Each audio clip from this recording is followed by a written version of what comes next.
ভাগবতের সপ্তম স্কন্ধের পঞ্চম অধ্যায়ের 23 নং শ্লোকে যেটা বর্ণিত রয়েছে, শ্রবণাং কীর্তনাং বিষ্ণু শরণপদ সেবনাম অর্চনাং বন্দনাং দাস্যং সত্যাত্ম নিবেদনাম। আপনারা, আমি, আপনি সকলে আমরা কি করি? ভগবানকে পাওয়ার চেষ্টা করি, ভগবানকে আরো ধরা করার চেষ্টা করি, ভগবানকে আমার সবকিছু সঁপিয়ে দেওয়ার চেষ্টা করি। কিন্তু আমরা কিভাবে দেব, এই বিষয়ে অনেকে অনেক মন্তব্য করে থাকে।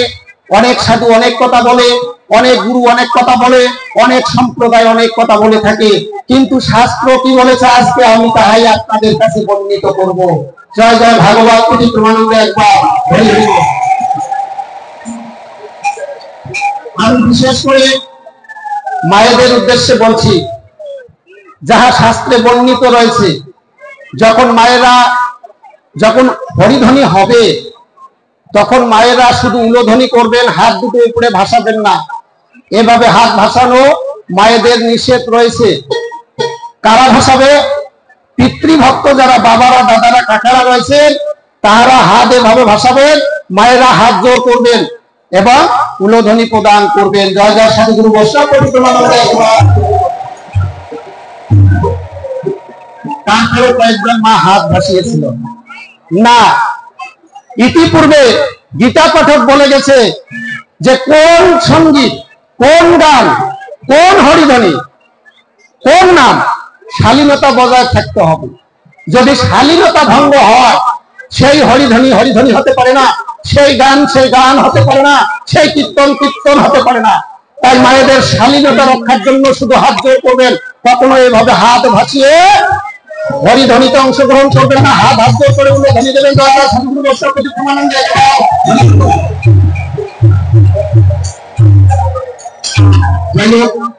আমি নিশ্চয় বোঝাতে পেরেছি। তাহলে শ্রবণাং কীর্তনাং বিষ্ণু শরণপদ সেবনম অর্চনাং বন্দনাং সাক্ষ্য আত্মনিবেদনম, এই নববিধা ভক্তির কথা গীতার মধ্যে বর্ণিত রয়েছে। এই নববিধা ভক্তির কথা গর্গ সংহিতায় বর্ণিত রয়েছে। এই নববিধা ভক্তির কথা ভাগবতে বর্ণিত রয়েছে। এই নববিধা ভক্তিকে যদি কেউ আঁকড়ে ধরতে পারে সেই একমাত্র ভগবান ভক্তি হবে। নচেৎ নববিধা ভক্তি ব্যতি রেখে কোন সাধু, গুরু, বৈষ্ণব কেউ ভগবানকে লাভ করতে পারবে না। তাহলে নববিধা ভক্তি যে কোনো একটা যে কেউ ধরতে পারে। তাই বলি যে 9টাই ধরতে হবে তা কিন্তু শাস্ত্রে বলে নাই। যে কেউ যে কোনো একটা ধরতে পারে। তাহলে প্রথমে আসি শ্রবণ। তাহলে আমরা কি শ্রবণ করব? কবিটিহি শ্রবণ করবো। আমরা কি শ্রবণ করবো? বিশ্বহারা বংশগান। আমরা কি শ্রবণ করবো? যাত্রা হচ্ছে মায়ের সাথে। আমরা কি শ্রবণ করব? বিভিন্ন ধরনের গান হচ্ছে গান। বিশেষ করে মায়েরা সেখানে কি হয়, যাবার জন্য খুবই ব্যতিগ্রস্ত হয়ে পড়ে। পুরুষ ভক্তের একাংশ গানের কথা যদি শুনেছে দেখবেন চলে যাচ্ছে। আর যদি সনাতন ধর্মের কথা শুনে, ভাগবতের কথা শুনে বলে যে সেখানে গেলে কি আর পাবো। আমরা যদি গানের মধ্যে যাই তাহলে না হলেও কিছু পাওয়া যেতে পারে। ঠিক না? ঠিক। সাম মানে গান। আমাদের 4টা বেদ, ঋক, সাম, যজুর, অথর্ব। তাহলে সাম মানে গান। এই গান মানে কি? যে গানের মধ্যে ভগবানের লীলা বর্ণিত রয়েছে, যে গানের মধ্যে ভগবানের ভক্তি, যে গানের মধ্যে ভগবানের চরণ আরাধনা করার মূল মন্ত্র নিহিত রয়েছে, সেই গানের কথা বলেছি। গত একাদশীতে বিভিন্ন জায়গায় কবিরদিহি গান হয়েছে। আমি যদি আপনাদের কাছে প্রশ্ন করি, যারা কবিরদিহি গান পড়ার জন্য এসেছিলেন তাদেরকে প্রশ্ন করবেন যে আপনি 10টা মন্ত্রের শ্লোক উদ্ধৃত করেন। আপনি যে কোনো 10টা মন্ত্রের শ্লোক বলেন, পারবে বাবা? পারবে? পারবে না। বলবে আমরা তো পণ্ডিত না, আমরা আবার কি করে শাস্ত্রের শ্লোক বলবো? তাহলে আপনারা কি? আমরা কবি গান গেয়ে বেড়াই। তাহলে এই কবি গানটা কোথায় শিখে? যে আমাদের গানের বই আছে, সেই বইটা আমরা আয়ত্ত করি। আর বর্তমান ডিজিটাল যুগে যেহেতু 3G মোবাইল রয়েছে, মোবাইলে ঢুকলেই আমরা এই গানগুলো পেয়ে থাকি। তাহলে সেই সমস্ত কবিরদিহি যারা করে থাকে তাদের মুখে গান শুনে আপনাদের কি হবে? উন্নতি হবে না অবনতি হবে? সাউন্ড না কয়েছে বাবা কাল যে কবি দিবি হবে তাহলে তো আমার আশা যাবে না। তাহলে আমরা আশা করেছিলাম কবি দিই শুনবো, তাহলে তো পণ্ডিত মশাই বললো আর আশা হবে না। না, আমি আসতে বাধা করিনি, আমি আসতে বাধা করিনি। ভগবান এখানে বলেছে শ্রবণ করো, তাহলে পণ্য দ্বারা আমরা শ্রবণ করি। যে পণ্য বিষ্ণু কথা, কৃষ্ণ কথা, নারায়ণ কথা, লক্ষ্মী কথা, দুর্গা কথা শ্রবণ করে না, সেই কানটা বৃথা হয়ে যায়। তাহলে আপনি শ্রবণ করবেন কি? যে কথার মধ্যে ভগবানের কাহিনী, ভগবানের লীলা, ভগবানকে পাওয়ার মতো পন্থা বলে দেওয়া হয়েছে, সেই কীর্তন, সেই গান আপনারা শ্রবণ করবেন, আমার তাতে কোনো বাধা নেই। এই কীর্তনের মধ্য দিয়ে ভগবানকে কে লাভ করেছিলেন তাও তো আমার মনে হয় জানা নেই। আমি বলছি না আপনাদের চাইতে আমি বেশি জানি, এটা আমি বলতেছি না, আমি ক্ষুদ্র মানুষ, আমার থেকে এখানে আরো অনেক শাস্ত্রজ্ঞ ব্যক্তি রয়েছেন, কিন্তু কীর্তনের মধ্য দিয়ে ভগবানকে কে লাভ করেছিলেন আশা করি আমি প্রশ্নটা রেখে গেলাম, কাগজের মধ্যে লিখে আমার কাছে পাঠিয়ে দেবেন, সেই ভক্তটাকে আমি ধন্যবাদ জ্ঞাপন করব। পূর্বে গীতা পাঠক বলে গেছে যে নারদ কি করেছিল, নারায়ণ নারায়ণ নারায়ণ নারায়ণ নারায়ণ, সবসময় এ লোক থেকে এ লোক, ব্রহ্মলোক থেকে দুর্গালোক, দুর্গালোক থেকে বৈকুণ্ঠ লোক, বৈকুণ্ঠ লোক থেকে গোলোক, তিনি একটাই মাত্র ভগবানের নাম উচ্চারণ করেছেন, নারায়ণ নারায়ণ নারায়ণ। এই যে নামটা উচ্চারণ করেছেন এইটাই হচ্ছে কীর্তন।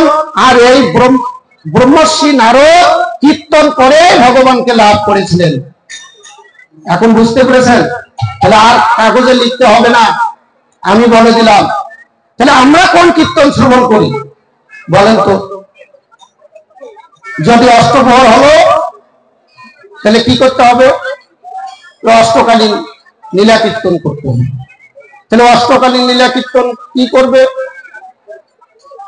কীর্তনীয়রা এসে লম্পঝম্প করে শাস্ত্রের শ্লোকবিহীন কথাবার্তা বলে, যার কথার মধ্যে কোনো ঠিকানা নাই। আজকে পণ্ডিতরা ঠিকানা দিয়ে যাচ্ছে, অমুক শাস্ত্রে এত অধ্যায় এত পৃষ্ঠা, অমুক শাস্ত্রে এত অধ্যায় এত পৃষ্ঠা। এটা শাস্ত্রে আছে, বিধায় তো তারা বলেছে, কিন্তু কীর্তনীয়রা তো আমি দেখি নাই যে তারা শাস্ত্রের শ্লোক উদ্ধৃত করে কীর্তন করে।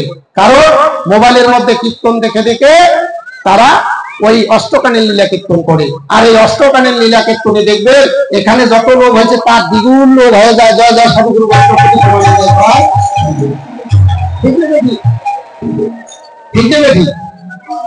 তাহলে নারদ যদি একাই নারায়ণ নারায়ণ বলে ভগবানের নাম কীর্তন হয়, তাহলে এখানে লেখা আছে, এখানে লেখা আছে লীলা কীর্তন। অনেকে ভাবতেছেন আরে লীলা কীর্তন নিয়ে কই, কালকে সুরেনের ডাঙ্গা, সেখানে তো লীলা কীর্তন হলো, বড় বড় কীর্তন নিয়ে এসেছে, বড় বড় কীর্তন নিয়ে ঢোল করতাল খোল একেবারে হরিবোল হরিবোল হরিবোল।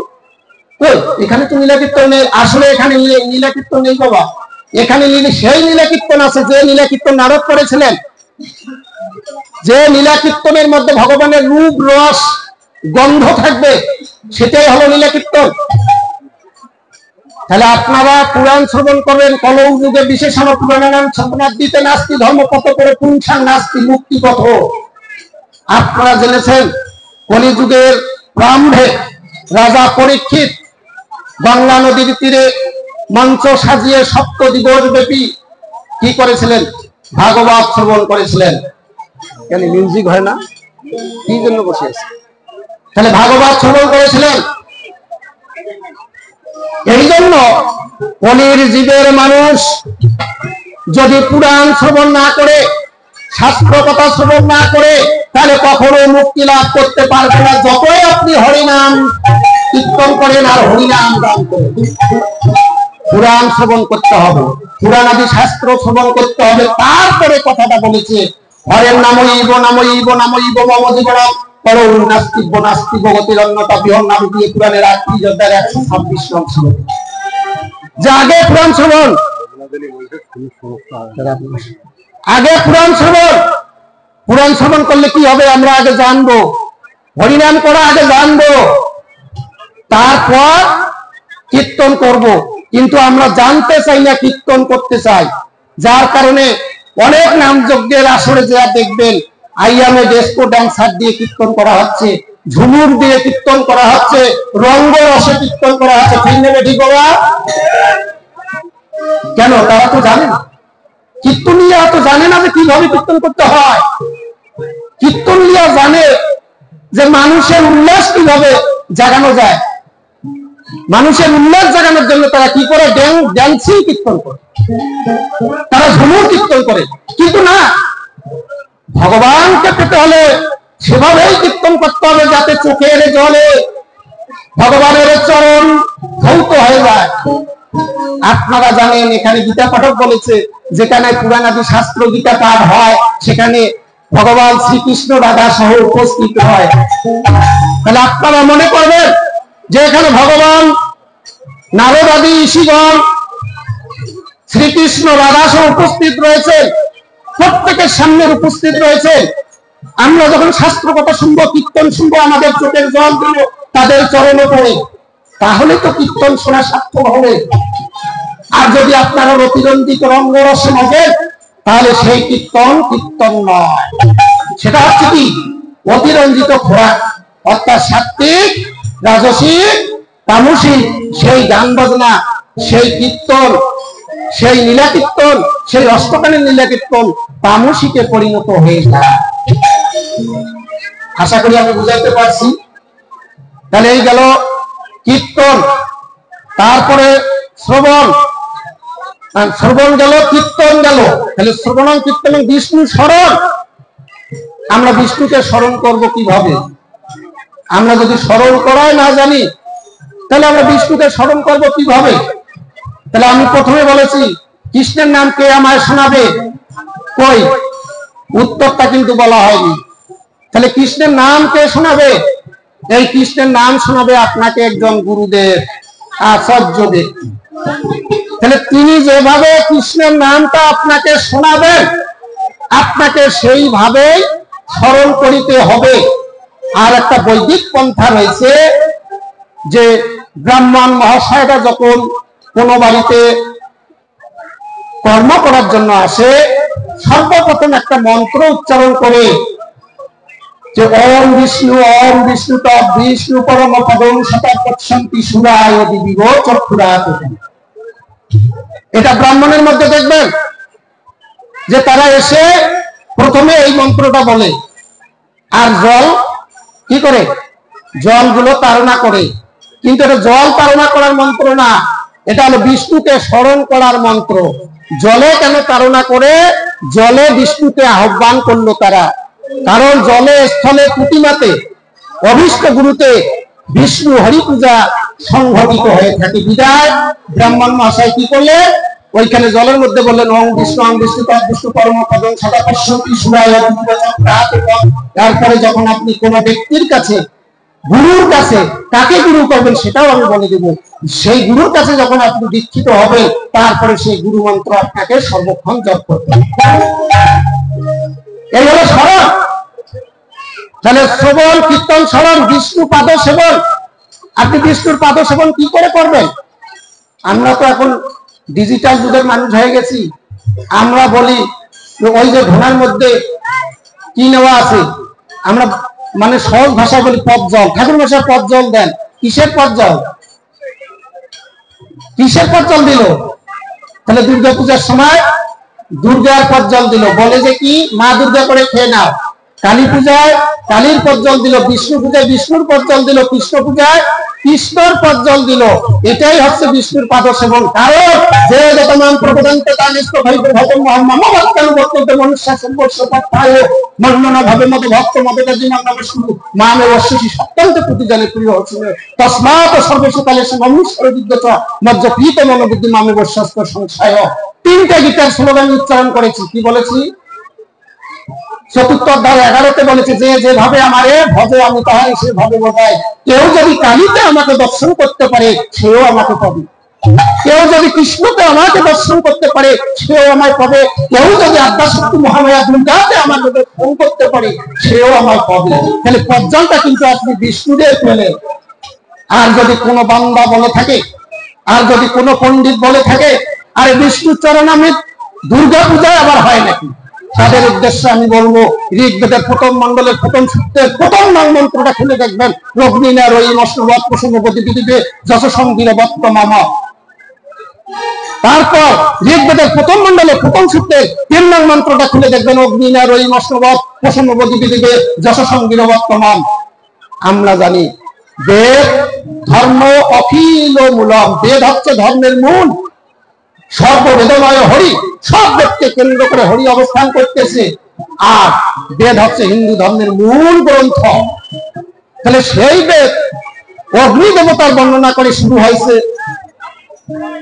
আর আমি কেমন করে বলবো বাবা যে দুর্গা পূজায় বিষ্ণু চরণামৃত কিভাবে হয়? তুমি জানো না কিভাবে দুর্গা পূজায় বিষ্ণু চরণামৃত হবে, কিভাবে কালী পূজায় বিষ্ণু চরণামৃত হবে, তুমি জানো না। যার কারণে বলতেছো দেব পূজায় বিষ্ণু চরণামৃত হয় না, তাহলে বিষ্ণু পূজায় খালি বিষ্ণু চরণামৃত হয়।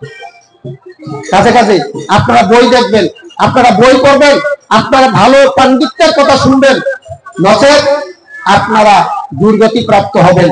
কখনো দেবতা নিন্দা করবেন না। আপনারা জানেন 1400 শতাব্দীতে কি এসেছিলেন? চৈতন্যদেব এসেছিলেন, ঠিক না বেরি? 1485 সালে চৈতন্যদেব জন্মগ্রহণ করেছিলেন। 1533 সালে তিনি দেহত্যাগ করেছেন। তার বাবার নাম ছিল জগন্নাথ মিশ্র, মাতার নাম ছিল শশী দেবী, তার দাদার নাম ছিল উপেন্দ্র মিশ্র, আর তার চতুর্দশ বংশধর অর্থাৎ 14তম রাধা বিনোদ মিশ্র তিনি কি করে গেছেন? নাম প্রচার করে গেছেন। তাহলে কি নাম ভজ নাম চিন্ত নাম অরসা, আর কৃষ্ণ নামে জীবের হবে যে উদ্ধার। সুন্দর কথা বলছেন যে তুমি নাম ভজো, নাম চিন্ত, নাম অরসা, কৃষ্ণ নামে তোমার হবে যে উদ্ধার। এখন একজন কৃষ্ণ নাম জপ করেছে, কিভাবে কৃষ্ণ নাম জপ করতে হয়? বলে হরে কৃষ্ণ কৃষ্ণ কৃষ্ণ হরে হরে, হরে রাম রাম রাম হরে হরে। এটা কি কৃষ্ণ নাম স্মরণ করার উপায়? নেভা, এটা কৃষ্ণকে স্মরণ করার নাম নয়, এটা হলো সংকীর্তন। তাহলে আপনাকে নাম স্মরণ, চৈতন্য যে বলে গেল যে নাম ভজ নাম চিন্ত নাম করসায়, এটা আপনাকে জানতে হবে। কার কাছে? সেই তত্ত্বজ্ঞ ব্যক্তির কাছে। তদ্বিধি পুনিপাতন পরিপ্রশ্ন সেবা রূপে দেখান্তিতে জ্ঞানীন তত্ত্বদর্শী, তুমি তার কাছে যাও যিনি এই তত্ত্ব দর্শন করেছেন।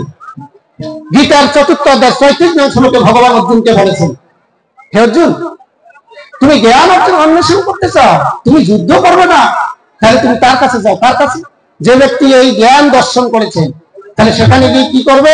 দণ্ডবোধ প্রণাম করবে। সেখানে গিয়ে কি করবে? নমস্কার করবে। সেখানে গিয়ে কি করবে? মৃদু ভাষায় কথা বলবে।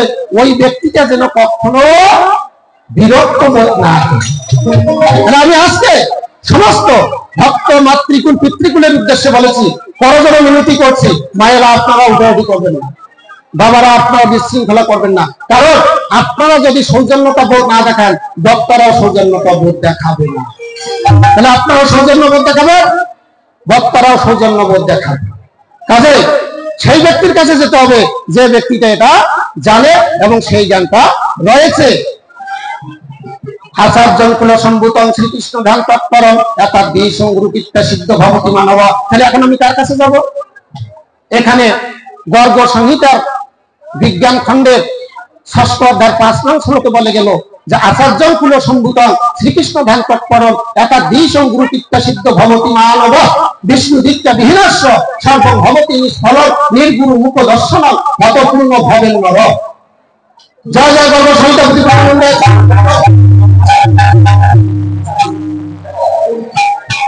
আমি হরিবল দিলে আপনারা হরিবল দিবেন, আপনাদেরকে স্বপ্রণোদিত হয়েও হরিবল দিতে হয়। যদি তা পারে তাহলে মনে হবে শ্রীহরির কৃপা আপনার মধ্যে বর্ষিত হয়েছে, আর যদি মুখ গৌটা করে বসে থাকেন তাহলে শ্রীহরির কৃপা আপনার কাছে বর্ষিত হয়। তাহলে গর্গ সংহিতা বিজ্ঞান খণ্ডে 6th অধ্যায় 5 নম্বরে বললো যে আচার্য কুল সম্ভূত, অর্থাৎ আচার্যের কাছে গিয়ে যে আচার্যের কুলগত ভাবে গুরুগিরি করে আসতেছে, তার কাছে গিয়ে তুমি দীক্ষা গ্রহণ করো।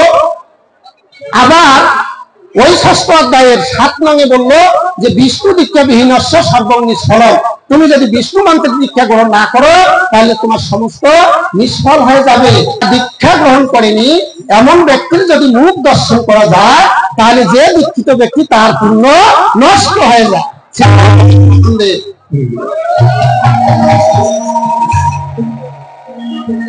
প্রথমে ভেবেছিলে যে আমাদের প্রধান আলোচক আলোচনা করবে, তিনি আবার একটা সঙ্গীত গাইলেন, কীর্তন গাইলেন, এটা কেমন কথা?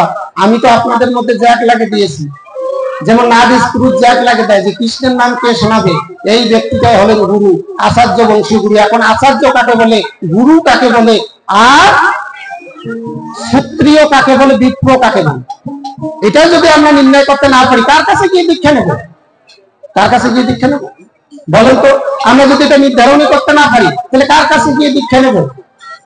তাহলে আমরা যদি আজকে আপনাদের পথ ধরে দিতে না পারি, সেটা আমাদের পথ না, তার পথ ভগবানের পথ। যদি কেউ হিয়াচারী হয়ে নিজস্ব মতগত ভাবে, সম্প্রদায়গত ভাবে কোন ধর্মীয় বক্তব্য প্রদান করে মানুষকে তার সম্প্রদায় নিয়ে আসার চেষ্টা করে, তাহলে সে নরকে গমন করবে। তাহলে আমি সঙ্গ তৈরি করেছি, আমি বক্তার দল তৈরি করেছি, আমার দলকে ভারী করতে হবে, যার জন্য আমি ভুল ভাল বলিয়ে মানুষকে আমার গুরুর দ্বারা দীক্ষা নিয়ে দেওয়াবো, আমার সম্প্রদায়ে প্রবেশ করি, আমার দলকে ভারী করব। এই ধরনের পণ্ডিত নরক ছাড়া আর কোথাও তাদের গতি হবে না।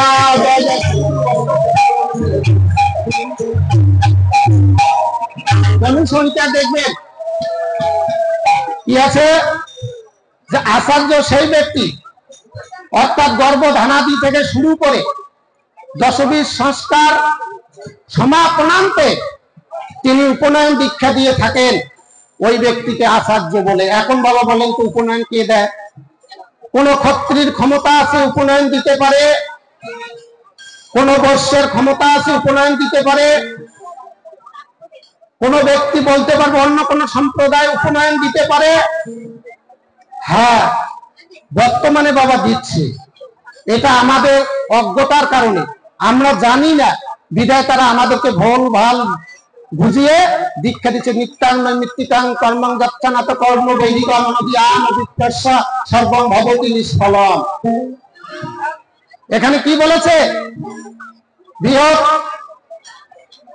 নারদীয় পুরাণে যে নিত্য কর্ম করো আর নৈমিত্তিক কর্ম করো, ধর্মসভায় করো আর নাম যজ্ঞই করো, সেখানে যদি বিপ্রের মুখে বেদ উচ্চারিত না হয় তাহলে সমূলে বিনষ্ট হয়ে যায়। আমি ধন্যবাদ জানাই আজকের কমিটিকে। এখানে শুরুতে গীতা পাঠক একজন ব্রাহ্মণকে নিযুক্ত করা হয়েছে, একজন বিপ্রকে নিযুক্ত করা হয়েছে, তেনার মুখে বেদ উচ্চারিত হয়। আজকে সনাতন ধর্মসভা পরিচালিত হচ্ছে, এখান থেকে শিক্ষা নিয়ে যাবে। কারণ যদি বিপ্রের মুখে বেদ উচ্চারিত না হয় সর্বং নিষ্ফলম, সবকিছু নিষ্ফল হয়ে যাবে। জয় জয় ব্রাহ্মণ দেবতা প্রতি সমানন্দে।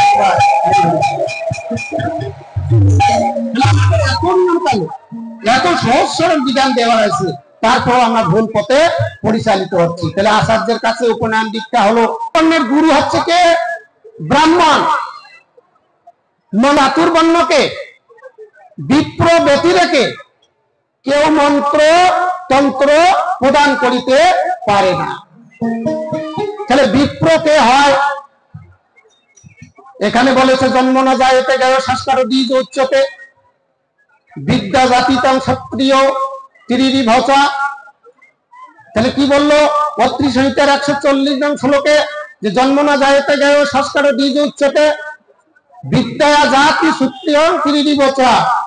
তাহলে বিপ্র হলো সেই যিনি জন্মাছেন ব্রাহ্মণের অনুসারে, ব্রাহ্মণের গর্ভে, এবং ব্রাহ্মণ নিয়ম অনুসারে যার উপনয়ন সংস্কার করা হয়েছে, এবং যিনি জ্ঞান অর্জন বেদের মধ্যে অকথ্য জ্ঞান অর্জন করেছেন, সেই ব্যক্তি হলো ক্ষত্রিয়।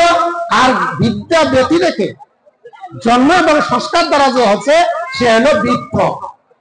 তাহলে ক্ষত্রিয় ব্রাহ্মণ কিন্তু সেই ব্যক্তি যে ব্রাহ্মণের ঘরে জন্মেছে, ব্রাহ্মণের নিয়ম অনুসারে সংস্কার হয়েছে এবং বিদ্যা অর্জন করেছে, সে হলো ক্ষত্রিয় ব্রাহ্মণ। আর বিপ্র ব্রাহ্মণ হলো ব্রাহ্মণের ঘরে জন্মগ্রহণ করেছে এবং ব্রাহ্মণের নিয়ম অনুসারে উপনয়ন সংস্কার হয়েছে, সে হলো বিপ্র। আর যে ব্রাহ্মণের ঘরে শুধুমাত্র জন্মগ্রহণ করেছে, সে নাম মাত্র ব্রাহ্মণ বলে পরিগণিত হবে। তাহলে আপনারা কার কাছে দীক্ষা নেবেন? ব্রাহ্মণের কাছে। এখন দীক্ষা যখন প্রদান করে তখন কি বলে? দীক্ষা গুরু। আর যখন শিক্ষা হয় তখন কি বলে? শিক্ষা গুরু। তাহলে দীক্ষা গুরু, শিক্ষা গুরু। আচ্ছা, শিক্ষা গুরু আপনাদের সবাইকে মন্ত্র দিয়েছে, ঠিক না বেঠি? শিক্ষা গুরু আপনাদের কানে ফোটাইছেন, আবার দীক্ষা গুরু আপনার কানে ফোটাইছেন। কে কাকে গুরু করছেন সেটা আমার দেখার বিষয় নয়, কিন্তু একটা কথা আমি বলে যাচ্ছি, শিক্ষা গুরু কোনো মন্ত্র প্রদান করার অগ্রাধিকার নেই। শিক্ষা গুরু তাকে শেখাবে। দীক্ষা গুরু চাইতেও তার গুরুত্ব শাস্ত্রে বেশি উল্লেখিত রয়েছে, কারণ শিক্ষা গুরুর কোনো মন্ত্র নাই, তিনি শেখাবেন। দীক্ষা গুরু মন্ত্র প্রদান করবেন, সেই মন্ত্রের রূপ, সেই মন্ত্রের রস, সেই মন্ত্র সাধনের প্রক্রিয়া, নিয়মাবলী শেখাবেন কে? শিক্ষা গুরু। এখন শিক্ষা গুরুরা কানে মন্ত্র দেয় কেন জানেন? বলে যে আমরা যদি কানে মন্ত্র না দেই আমাদের কি আর গুরু বলে মানবে, এই জন্য তারাও আবার কানে মন্ত্র দেয়। কিন্তু শিক্ষা গুরুর কানে মন্ত্র দেওয়ার কোনো বিধান নেই। আগের যুগে যখন ঋষিরা শিষ্যদেরকে জ্ঞান প্রদান করতেন, ওইখানে গিয়ে কোন ভক্ত যদি হাত জোর করে বলতেন, হে গুরুদেব, হে বেদজ্ঞ, হে শাস্ত্রজ্ঞ, আমি আপনাকে শিক্ষা গুরু হিসেবে কামনা করছি, বা আমি আপনাকে শিক্ষা গুরু হিসেবে মেনে নিচ্ছি, ওই ব্যক্তি যদি বলে তথাস্তু, তাহলে ওই ব্যক্তির শিক্ষা গুরু হলেন এই ব্যক্তি। সেখানে কি কোনো কানে মন্ত্র দিয়েছেন? না, শিক্ষাগুরু কিন্তু কোনো কানে মন্ত্র দেয়নি। এই শিক্ষাগুরু হতে পারে আপনার টোলের শিক্ষক, এই শিক্ষাগুরু হতে পারে আপনার প্রাইমারি স্কুল লেভেলের শিক্ষক, এই শিক্ষাগুরু হতে পারে আপনার কলেজ, গ্রাজুয়েশন, বিশ্ববিদ্যালয়ের শিক্ষক, এই শিক্ষাগুরু হতে পারে আপনার আধ্যাত্মিক জগতের শাস্ত্রবিদ, যেটা গীতা চতুর্থ অধ্যায় ৩৭ বলেছে যে যিনি এই সমস্ত তত্ত্ব দর্শন করেছেন তিনি আপনার শিক্ষাগুরু। কিন্তু সমাজে আমরা বিভ্রান্তি ছড়িয়ে শিক্ষাগুরু কানে মন্ত্র দিচ্ছি। সুতরাং এটা সচেষ্ট থাকবেন, আপনার দীক্ষাগুরুর কাছে মন্ত্র নেবেন, শিক্ষাগুরুর চরণ পদ্মে হাত রেখে বলবেন, হে গুরুদেব, আপনি আমার শিক্ষাগুরু, আমাকে জ্ঞান শিক্ষা প্রদান করো। কিসের জ্ঞান? শাস্ত্রের জ্ঞান। কিসের জ্ঞান? শ্রুতির জ্ঞান। কিসের জ্ঞান? মহাপুরুষ ঋষিদের জ্ঞান। তবে এখানে মনে রাখতে হবে, ঈশ্বরানাং বসসত্ত্বং ততই বাসুরিচং কচ্চিৎ। কারণ আমরা জেনেছি অনেকে বর্ণনা করে থাকে, কি বর্ণনা করে? যে শ্রেষ্ঠ ব্যক্তিগণ যাহা করে সাধারণ ব্যক্তিগণ তাহাও করিবে না। এই বাক্যটা ভাগবতে উদ্ধৃত করে দিয়েছে। সেখানে বলা হয়েছে ঈশ্বরানাং বসসত্ত্বং ততই বাসুরিচং কচ্চিৎ। ঈশ্বরের বচন হচ্ছে একমাত্র সত্য, আর মহাপুরুষ ঋষিদের বচন কখনো কখনো সত্য হয়ে থাকে, সবসময় সত্য হয় না। যদি ভাগবত থাকে আপনারা দেখতে পারেন ১০ম স্কন্ধের ৩৩ অধ্যায় ৩২ নং শ্লোক, সেখানে দেখবেন যে শাস্ত্রের বচনটা হচ্ছে সত্য, আর আচরিত মহাপুরুষদের বচন কখনো কখনো সত্য হয়ে থাকে। যখন আমি মহাপুরুষের কথা বললাম, অনেকে মনে করতেছে তাহলে কি মহাপুরুষের পথ অবলম্বন করা যাবে না? তাহলে কি মহাপুরুষের পথ অবলম্বন করলে ভুল হবে? না, আমি কোন মহাপুরুষকে কটাক্ষ করব না, কারণ বিষ্ণু পুরাণে বলেছে দেব গো ব্রাহ্মণাং সিদ্ধ বিদ্যাচার্যং তথাচ্ছয়েৎ দ্বিকালাঞ্চ নামের সান্দামগ্নি উপাসনের কথা। বিষ্ণু পুরাণের ৩য় অংশের ১২ অধ্যায়ের ১ নং শ্লোকে বলেছে দেব গো ব্রাহ্মণাং, আপনি দেবতাকে আগে প্রণাম করেন, দেবতাকে সন্তুষ্ট করেন, দেবতার জ্ঞানকে হৃদয়ে ধারণ করেন, তারপর গো, গো শব্দের অর্থ গরু। আপনারা জানেন গরু আমাদের কাছে মায়ের সমতুল্য, গরু আমাদের কাছে আশীর্বাদ স্বরূপ। গো শব্দের অর্থ পৃথিবী। এই পৃথিবীতে আমরা বেঁচে আছি একমাত্র ধরিত্রী মাতার সন্তুষ্টের উপরে, ধরিত্রী মাতার কৃপার উপরে। তাহলে দেব গো ব্রাহ্মণাং, ব্রাহ্মণ আগে বলেছে যিনি পুরের হিত সাধন করেন, অর্থাৎ ব্রাহ্মণ যদি যজ্ঞ না করে তাহলে মেঘ উৎপাদন হবে না, মেঘ উৎপাদন না হলে জল উৎপাদন হবে না, জল বর্ষিত না হলে অন্ন উৎপাদন হবে না, আর অন্ন উৎপাদন না হলে প্রাণ উৎপাদন হবে না। আর এই জন্য ব্রাহ্মণ সিদ্ধ বিদ্যাসাজন কথাচ্ছয় ভক্তমাল গ্রন্থে 101 জন। তাহলে এই সিদ্ধ পুরুষের মধ্যে যদি বলি শঙ্করাচার্য, লোকনাথ ব্রহ্মচারী, এভাবে চৈতন্যদেব থেকে শুরু করে যারা এসেছিলেন তারা সকলেই সিদ্ধ পুরুষ। এই জন্য সিদ্ধ বিদ্যাসাজন কথাচ্ছয় সিদ্ধ পুরুষকেও আপনি প্রণাম করতে পারেন, নমস্কার করতে পারেন, কিন্তু সিদ্ধ পুরুষের পূজা নাই, এই কথাটা শুধু মনে রাখবেন। আপনি নমস্কার করতে পারেন, ভক্তি করতে পারেন, শ্রদ্ধা অর্পণ করতে পারেন। বিদ্যাসার্জন কথাচ্ছয় আপনার বাড়িতে বৃদ্ধ লোক রয়েছে, আপনার পাড়ায় বৃদ্ধ লোক রয়েছে, তাকে আপনাকে সন্তুষ্ট করতে হবে এবং আচার্যকে সন্তুষ্ট করতে হবে। আর 2 বার সন্ধ্যা করবে কে? ক্ষত্রিয়রা। তাহলে আজকে এই সভাটা আয়োজন করেছে ক্ষত্রিয় সমাজ, সহযোগিতা করেছে ব্রাহ্মণ সমাজ, সহযোগিতা করেছে বৈশ্য সমাজ, সহযোগিতা করেছে আদার সম্প্রদায়ের লোকজন। তাহলে এখানে বলেন, তাহলে আমাদের দেবতাকে প্রণাম করতে হবে, গো পৃথিবীকে প্রণাম করতে হবে, সিদ্ধ পুরুষগণকে প্রণাম করতে হবে, বৃদ্ধ ব্যক্তিদের প্রণাম করতে হবে, আচার্য ব্যক্তিদের প্রণাম করতে হবে। আর দ্বিকালাংশ নামের সন্ধ্যা মগ্নি রূপ অসবেত্যতা ক্ষত্রিয়ের সন্ধ্যা হবে 2 বার, 3 বার হবে না। 2 বার কখন? একটা প্রাত আর একটা সায়াহ্ন, অর্থাৎ সকালে আর সন্ধ্যায়। আর ত্রিসন্ধ্যা হলো ব্রাহ্মণদের জন্য। যজন যাজন আদি করিবে বন্ধন, নিত্য ভিক্ষা করিবে বুঝিয়া মহাজন, ত্রিসন্ধ্যা করিয়া স্নান গায়ত্রী জপিবে, এই রূপে বিপ্রগণ আমারে ভজিবে। মহাভারতে ভীষ্ম পর্বে এটা বলে গেছে যে বিপ্ররা ত্রিসন্ধ্যা, ক্ষত্রিয়রা দ্বিসন্ধ্যা। এই যে শাস্ত্রের নিয়মগুলো আপনাকে মানতে হবে। এই নিয়মগুলো যদি আপনারা মানেন, তাহলে আপনারা ভগবানের চরণ পদ্মে স্থান পাওয়ার উপযুক্ত কি মানসিকতা তৈরি করতে পারবেন। জয় জয় শাস্ত্রবতী প্রমাণ।